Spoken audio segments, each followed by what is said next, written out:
I'm here in a Walmart, and I think most of the people who watch this video will have at some point been in a Walmart or a Target or a grocery store or an IKEA, some kind of store where you have a big area where you can pick out things, and then at the end you have a checkout area like this one behind me, where you get to choose from many different checkout aisles that you can wait in.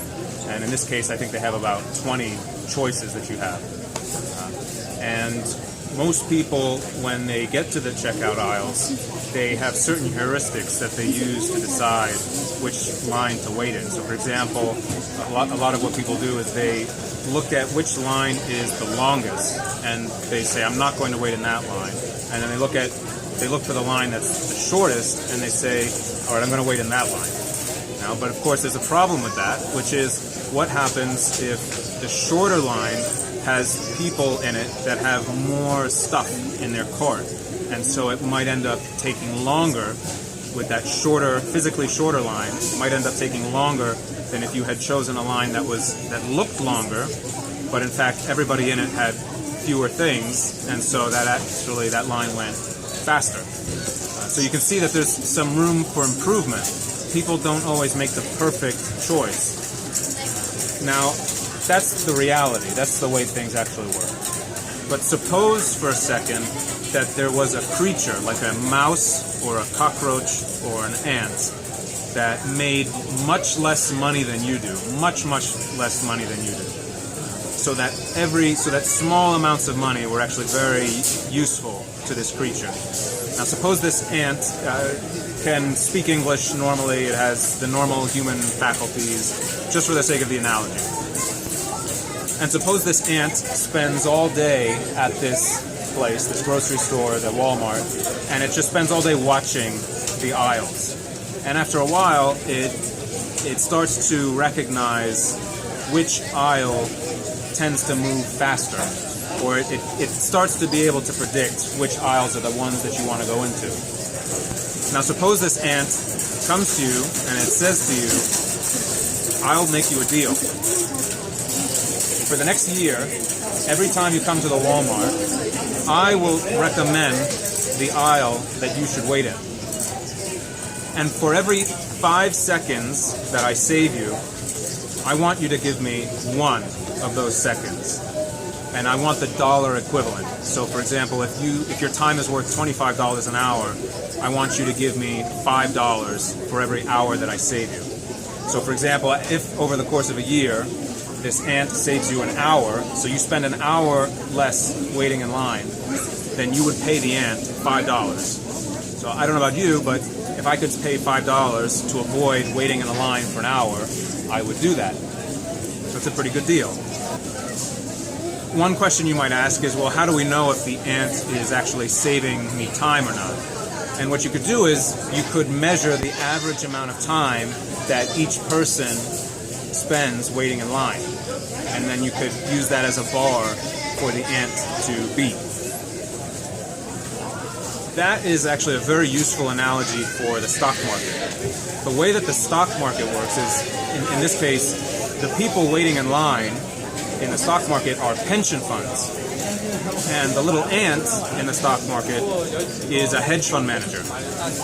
And the aisles, the equivalent of the aisles in the stock market, are the stocks. So for example, in this case we have about 20 choices that a person can wait in. But in the stock market you have several thousand choices of stocks that a pension fund can choose from.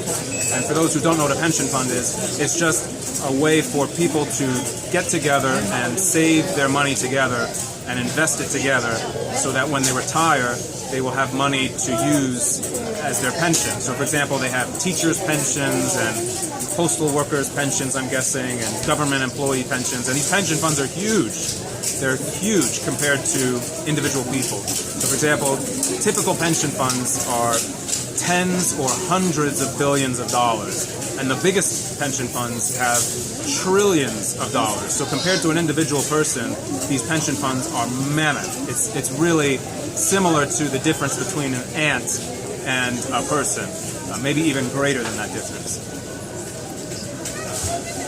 And I think that this analogy is actually very interesting and useful because it allows you to come up with ideas for example, the stock market.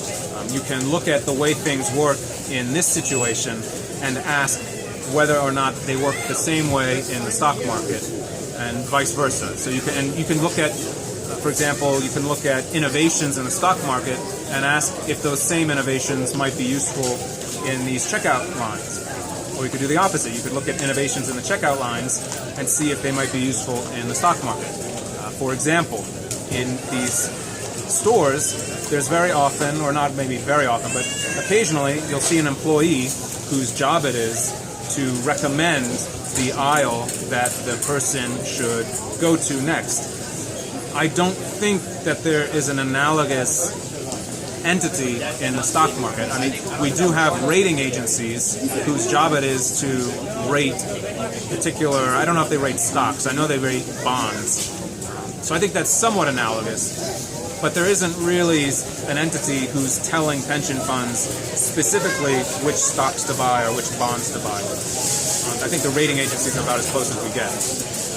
And now another question you might have is, why is the stock market analogous to this situation? Why does that relationship hold? And I think the reason is that in both situations, you have humans who are trying to choose how to invest their time or money, and they're hoping to make more money or more time or save time, and they're in a competitive situation with other humans.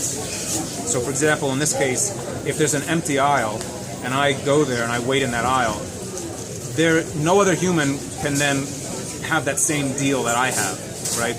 My gain is at someone else's expense, and that is also true in the stock market. So I think that those similarities are what allow these two things to be analogous. Obviously, it won't be a perfect analogy. There are going to be inconsistencies, but as I said before, I think it's a very interesting way to come up with ideas, and I'm probably going to make some more videos in which I talk more about what we can learn from this analogy.